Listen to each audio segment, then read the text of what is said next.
Vous avez peut-être vu sur Internet des vidéos montrant quelqu'un étant miraculeusement sauvé par Dieu, ou de justesse, la personne échappe à un grave accident sans une égratignure. Certains disent que c'est de la chance, et d'autres affirment que ces délivrances se produisent à cause des anges de Dieu. Pourrait-il être autour de nous tout le temps? Pourrait-il même intervenir dans quelque chose de plus grand, comme une nation en guerre? Par exemple, dans la vidéo d'aujourd'hui, je vais vous apporter une révélation importante sur l'archange Michel, montrant ce qu'il fait en ce moment. À la fin, je vous raconterai un témoignage surprenant sur la façon dont des anges célestes ont défendu les Israélites lors d'une bataille il n'y a pas longtemps. Les anges sont partout, et de nombreuses délivrances qui se produisent sont effectivement dues à eux. La Bible regorge d'exemples d'anges agissant dans la vie des gens, et elle les divise en une hiérarchie. Il y a des séraphins, des chérubins, des créatures vivantes et l'archange Michel. Les séraphins font partie d'une classe d'anges ayant une position très importante dans le ciel. Dans le chapitre 6 d'Isaïe, il est dit qu'ils ont de grandes responsabilités et qu'ils se tiennent près du trône de Dieu. Les chérubins ont également de l'autorité. Ils travaillent directement pour Dieu, accomplissant des tâches spéciales. Ils se tiennent près du trône du Seigneur, prêts à faire tout ce que Dieu ordonne. Les créatures vivantes sont une autre espèce d'êtres spirituels qui se tiennent autour du trône de Dieu. Elles ressemblent à un lion, un bœuf, un homme et un aigle. Elles sont très puissantes et adorent Dieu jour et nuit en disant « Saint, Saint, Saint est le Seigneur Dieu Tout-Puissant, qui était, qui est et qui vient. » Et puis il y a l'archange Michel. Les passages le concernant montrent qu'il est une sorte de leader des autres anges, étant plus puissant et ayant plus d'autorité. C'est lui qui a combattu le diable lorsque l'ennemi voulait le corps de Moïse, et il a dirigé l'armée des anges dans la bataille contre le dragon décrite dans le chapitre 12 de l'Apocalypse. Mais ce que vous ne savez pas, c'est que l'archange Michel, en plus d'être un ange puissant, a un rôle très spécifique dans le monde spirituel, qui est de protéger la nation d'Israël. Dans le livre de Daniel, chapitre 10, verset 21, il est écrit que l'archange Michel est le prince des cieux d'Israël. Et dans le même livre de Daniel, chapitre 12, verset 1, il est dit qu'il est le grand prince qui protège son peuple. Cela signifie que la nation d'Israël a un ange gardien spécifique. Il a toujours été actif dans la vie spirituelle de cette nation, travaillant pour le bien des gens qui y vivent, et aussi dans des contextes de conflits économiques, culturels et même internationaux, protégeant Israël dans ces moments de guerre. Pour clarifier comment cela se produit dans le monde spirituel, je vais faire une comparaison avec le monde physique. Avez-vous entendu parler du dôme de fer? Au cours des dernières années, Israël a subi de nombreuses attaques de puissants missiles, et ces missiles auraient laissé Israël en ruine s'il n'y avait pas eu cette incroyable machine appelée le dôme de fer. Le dôme de fer est une technologie ultra advanced qui, grâce à son système, calcule la trajectoire d'un missile ennemi et intercepte ensuite ce missile dans les airs, provoquant son explosion dans le ciel. Ce système de défense est très convoité par de nombreux présidents, car c'est la technologie de défense anti-aérienne la plus avancée. Le dôme de fer peut repérer l'ennemi grâce à son radar d'artillerie, et ainsi travaille l'archange Michel pour la nation d'Israël, traquant le diable et le combattant, lui et son armée, dans les régions célestes.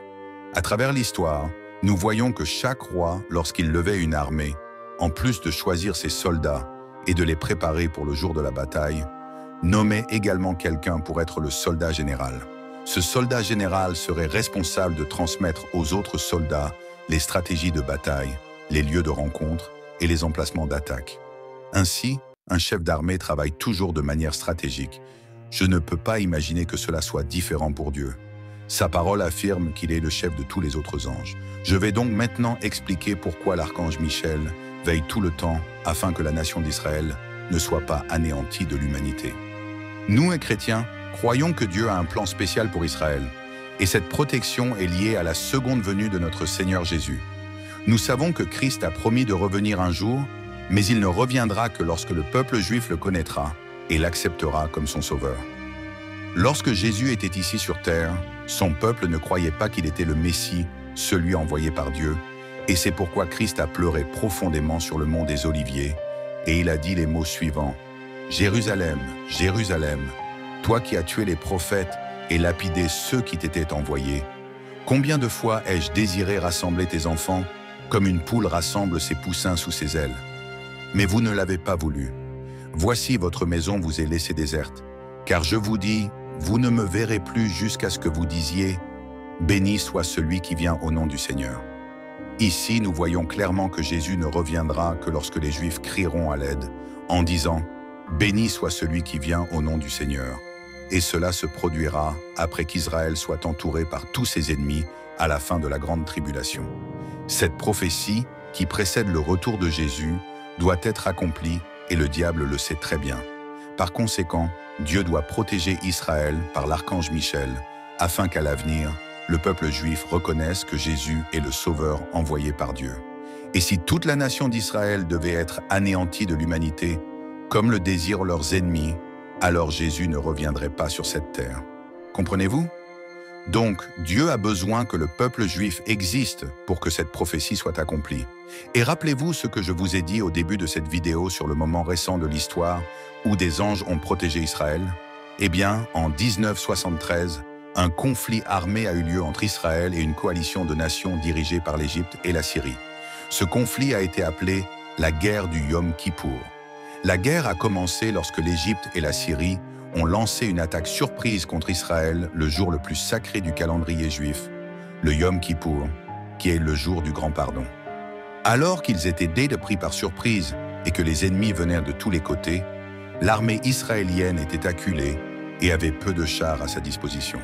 En d'autres termes, il n'y avait pas assez de protection et toute la nation d'Israël était à risque d'être anéantie. C'est vrai, mais c'est à ce moment-là qu'un grand miracle s'est produit. Alors que les troupes syriennes commençaient à envahir avec des chars, un grand signe est apparu dans le ciel et les Syriens ont décidé de se retirer, abandonnant l'attaque. Après cela, des reporters se sont rendus auprès du commandant des troupes syriennes pour questionner la raison du retrait, et sa réponse a été surprenante. Il a dit qu'alors qu'ils avançaient avec leurs chars, les soldats ont commencé à voir plusieurs anges volants et une grande main descendant du ciel, donnant aux soldats l'ordre de s'arrêter et d'abandonner le plan d'attaque. Les soldats se sont alors enfuis. Cela montre la grande fidélité de Dieu envers le peuple d'Israël et que ce témoignage serve d'encouragement pour vous qui êtes chrétiens, car la Bible dit que des anges sont envoyés par Dieu pour aider tous ceux qui recevront le salut. Avez-vous déjà pris le temps de penser qu'en ce moment même, des anges pourraient être autour de vous, vous protégeant dans tous vos chemins? Ils sont là uniquement pour accomplir leur rôle, qui est de vous protéger. Les seuls anges qui veulent une adoration exclusive sont les anges déchus, c'est-à-dire les démons. Il est donc également important de savoir que les anges nous aident, mais qu'ils ne suivent pas nos ordres. Ainsi, lorsque nous avons besoin d'aide, nous devons prier directement à Dieu au nom de Jésus, car seul Christ est notre intercesseur. Voyez ce que l'apôtre Paul a dit. « Qui accusera les élus de Dieu? C'est Dieu qui justifie. Qui est celui qui condamne? Personne. Christ Jésus, qui est mort, plus encore, qui est ressuscité, est à la droite de Dieu et intercède aussi pour nous. » Lorsque Jésus intercède, les anges viennent nous aider et nous assister. Que ce soit dans l'Ancien ou le Nouveau Testament, nous voyons toujours des exemples d'anges agissant pour le compte des enfants de Dieu. Par exemple, lorsque Pierre a été emprisonné pour avoir prêché la parole, l'Église a prié pour lui. En réponse à l'imploration du peuple, le Seigneur a envoyé un ange pour libérer l'apôtre Pierre, qui était dans un sommeil si profond que la Bible dit que l'ange a dû le frapper pour le réveiller. Les chaînes sont alors tombées de ses poignets, la porte de la prison s'est ouverte et Pierre est sorti. Cela montre que ces êtres spirituels peuvent même se matérialiser et venir à nous avec le but de Dieu. Dans Hébreux 13, 2, il est écrit « N'oubliez pas d'accueillir les étrangers, car en agissant ainsi, certains ont accueilli des anges sans le savoir. » Remarquez que la parole de Dieu affirme que nous pouvons recevoir des anges dans nos maisons, comme l'exemple de Lot, le neveu d'Abraham, qui a reçu chez lui la visite d'anges pour sauver sa famille de la destruction qui s'apprêtait à frapper Sodome et Gomorrhe. Ainsi, en plus de pouvoir compter sur les anges de Dieu dans les moments de délivrance, nous pouvons croire qu'il existe un général plus puissant que l'archange Michel lui-même. Ésaïe a prophétisé sur ce puissant général et l'a appelé le prince de la paix. Son nom est Jésus-Christ. Bientôt, toutes les nations connaîtront son pouvoir, qui apportera la paix au peuple, lorsqu'il reviendra du ciel pour régner sur la terre et vaincre le diable. Jésus est au-dessus de tout ange, principauté ou puissance. Son nom est au-dessus de tous les autres noms. Et par sa grâce, le Fils de Dieu commandera toujours ses anges à notre sujet. N'est-ce pas merveilleux? Par conséquent, nous devons louer et magnifier le nom de Jésus. Alors, dites-moi dans les commentaires, avez-vous déjà vécu une délivrance par un ange?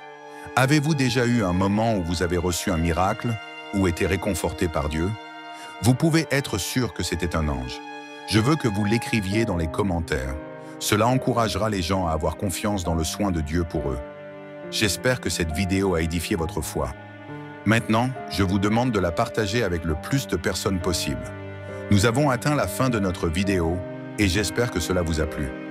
Si vous recherchez de l'inspiration, des connaissances et une connexion spirituelle, ne laissez pas passer cette opportunité. Abonnez-vous à notre chaîne maintenant. Laissez votre like et commentez pour renforcer notre communauté.